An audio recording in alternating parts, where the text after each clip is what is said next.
Se faire torcher en battle, se faire refuser en casting. Toutes ces choses-là, en fait, te motivent au fur et à mesure, et jusqu'à que tu réussis au bout d'un moment, et tu découvres par la suite que tout ça, c'est éphémère, en fait, et c'est des moments.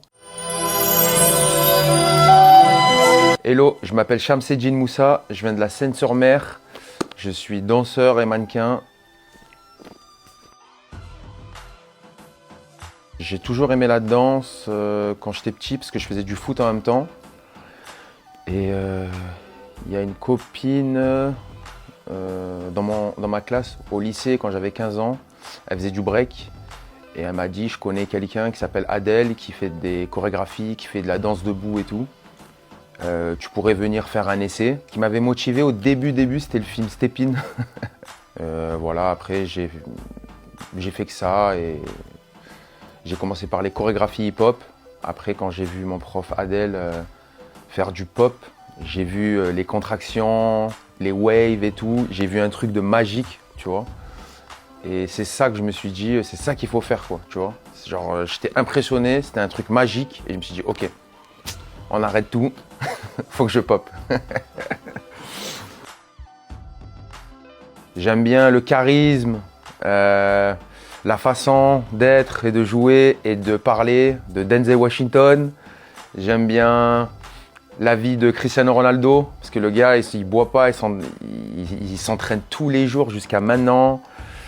J'aime bien Poppin Pete en danse, parce que c'est une légende, il a 63 ans et il est encore là à nous prouver que tout est possible encore à cet âge-là. Mes parents aussi, qui ont tout réussi avec rien. Je pense jamais vraiment au futur. Je suis plus sur l'instinct, moi, au moment présent. Parce que j'ai eu des choses privées dans ma vie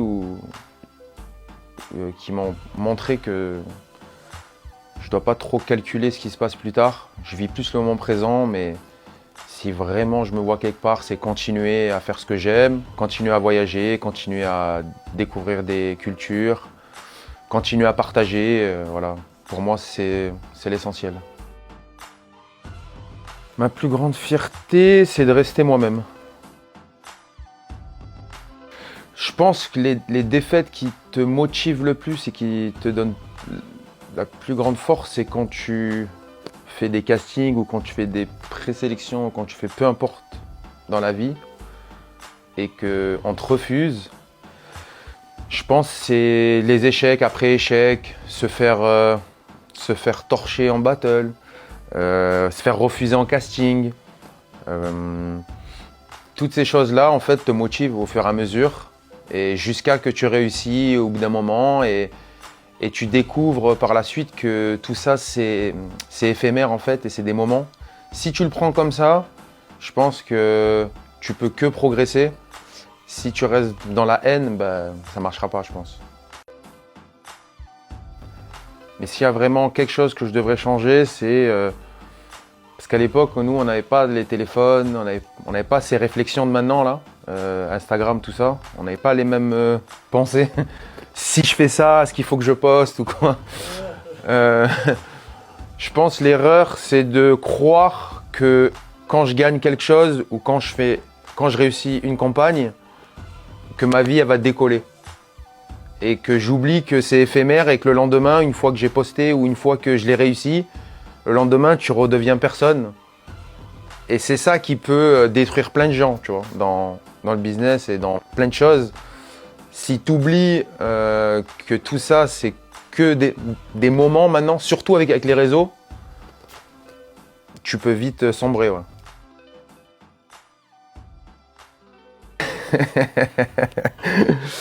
Aux jeunes Shams, reste comme t'es, pop encore plus fort que le grand Shams, sois plus beau que lui, non, je sais pas.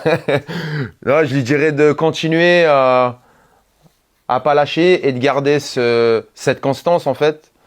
Y a plein de danseurs, comme Sally, Walid, Pete et tout ça, c'est des danseurs qui, je pense, ils se sont pas entraînés pour être fort 2 ans et après terminer. Ils s'entraînent pour eux-mêmes afin qu'ils deviennent forts constamment et dans la longévité. Et c'est ça le but de... Je lui dirais que entraîne-toi pour toi et entraîne-toi pour être meilleur que toi-même tous les jours et pas juste exploser aujourd'hui et après ne plus rien faire, quoi.